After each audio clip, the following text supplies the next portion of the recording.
ఓం నారాయణ ఆది నారాయణ భగవాన్ శ్రీ శ్రీ శ్రీ గొలగముడి వెంకయ్య స్వామి తండ్రి మహారాజుకి జై. అప్పట్లో మేము పోలయ్య స్వామి తండ్రి దగ్గరికి బాగా వెళ్ళేవాళ్ళం అండి. స్వామివారి దగ్గర నేను ఆ పాదంలో ఆ శంకు చక్రాలు చూశాక ఇక నెలకొకసారి, నెలకి 2 సార్లు అలా వెళ్ళిపోయేవాళ్ళం అండి. చాలా చాలా ఆనందపడేవాళ్ళం అసలక్కడికెళ్ళి. ఒకసారి ఈయన ఏం చేశారంటే అండి, మా సొంత ఆడపడుచు కొడుక్కి, "ఒరేయ్! బ్రహ్మాండమైన మహాత్ముడున్నాడురా అవధూత గారిక్కడ. దా చూపిస్తాను నీకు" అని చెప్పి మా ఆడపడుచు కొడుకుకి చెప్పారండి. హైదరాబాద్‌లో ఉంటారు వాళ్ళు. వచ్చినప్పుడు వాళ్ళు ఒక బాబానే ఇంకెవ్వరు కాదు అన్నట్టుండేవాళ్ళండి. ఇంకెవరు మహాత్ములు కాదు బాబా ఒక్కడే అన్నట్టు. అది గూడా ఆ బాబాను గూడా పూర్తి విశ్వాసంతో నమ్మటం గూడా చాలా తక్కువ. చెప్పటం వరకే అలా చెప్పేవాళ్ళు. పోనీ అదే విశ్వాసం ఆయన మీదుంచిన అందరి మహాత్ముల్ని నువ్వు కొలిచినంతే. ఆయన మీద గూడా పరిపూర్ణమైన విశ్వాసం ఉండేది కాదు. ఏదో మాటకి అలా చెప్పటం తప్ప. "అరే! నీకు చూపిస్తాను రమ్మనమంటే" ఎందుకండి ఆ అబ్బాయికేమో విశ్వాసం లేదు.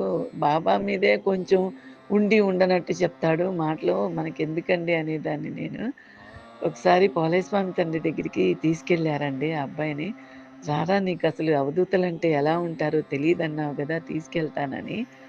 తీసుకెళ్ళినప్పుడు ఆయన దగ్గరికెళ్ళినప్పుడు మన ఆలోచనలు అవి చాలా జాగ్రత్తగా ఉండాలండి మన మనసులో ఏం ఆలోచిస్తున్నామో గూడా ఆ మహానుభావుడికి తెలిసిపోతుంది. అవధూతలంటే అంతే గదండీ! సాక్షాత్తు దత్త స్వరూపాలు.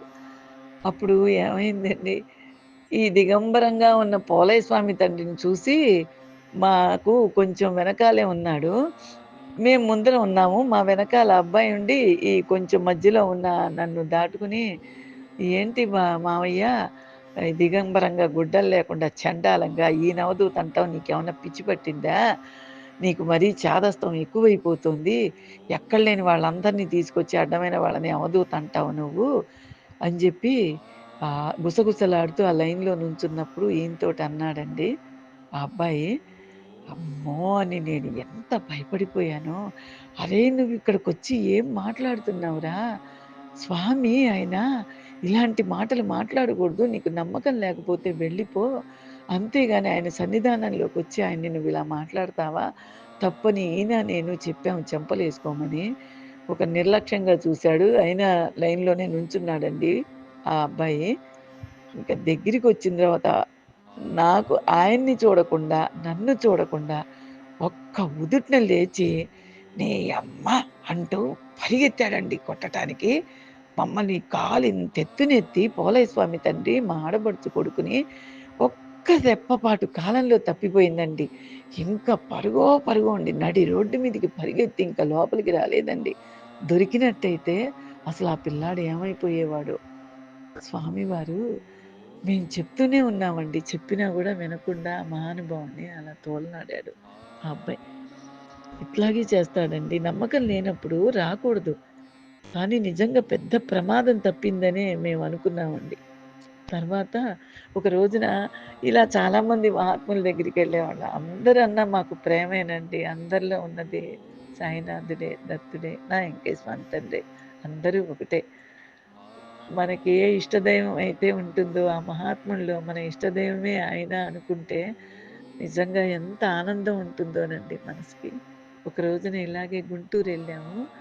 ఆ అమ్మని చూద్దామని చెప్పి, సాయి స్వరూపిణి అమ్మని చూద్దామని ఆవిడ అప్పుడు సజీవంగా ఉన్నారండి. అమ్మ దర్శనం లోగడ గూడా చెప్పాను. సాయి స్వరూపిణి అమ్మ గురించి. మేము ఎక్కడో ఒక రూమ్‌లో దిగాము అక్కడ హోటల్‌లో. పైన ఏదో ఇలాగే మాట్లాడుకుంటూ ఏ టైంలో వెళ్దాము, ఏంటి అనుకుంటూ నలుగురం పిల్లలిద్దరు ఈయన, నేను మేడ మీద నుంచుని ఆలోచించుకుంటుండంగా అనుకోకుండా సాయి స్వరూపిణి అమ్మ రోడ్డు మీద వెళ్తూ కనిపించిందండి. మేము తీసుకున్న హోటల్ ముందు రోడ్డు మీద. ఈయన ఆశ్చర్యపోయి, "అరే!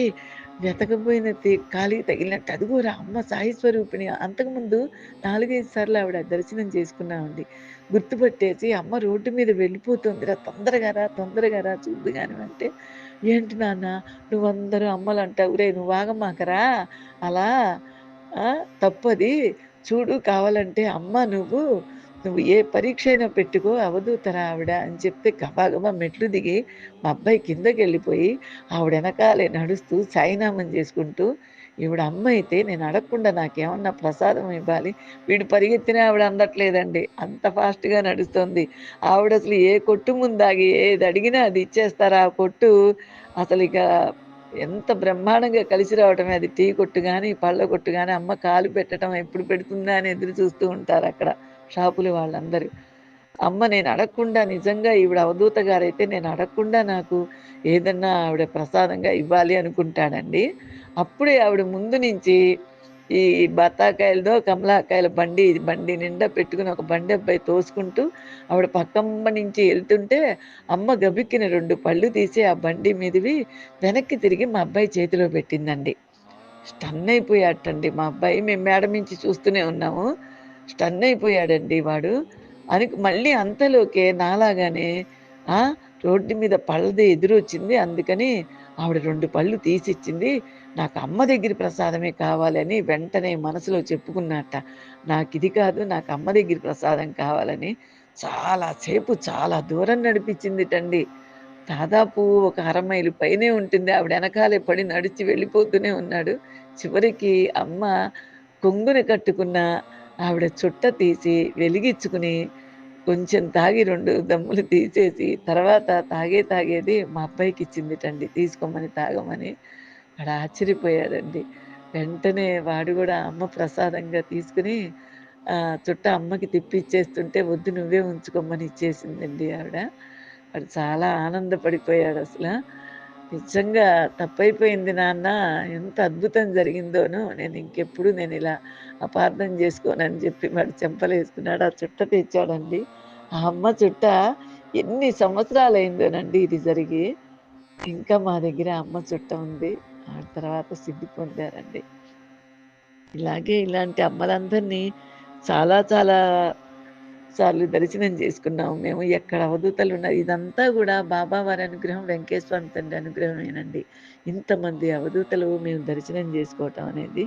ఒకసారి ఈయన పట్నం బజార్ బాబా గారి దగ్గరికి అక్కడికి పట్నం బజార్ బాబా గారు అప్పుడు రీసెంట్‌గా ఆయన సిద్ధి పొందారండి. ఆయన దగ్గరికి వెళ్దాము అని రమ్మనమన్నారు ఈయన విజయవాడలో ఉన్నప్పుడు.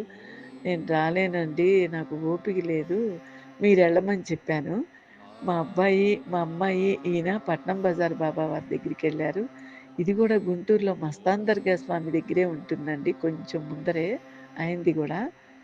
అక్కడికి ఈయన వెళ్ళేటప్పుడు, "ఏవండీ నేను వద్దామంటే నాకు ఓపిక లేదు, రాలేకపోతున్నాను.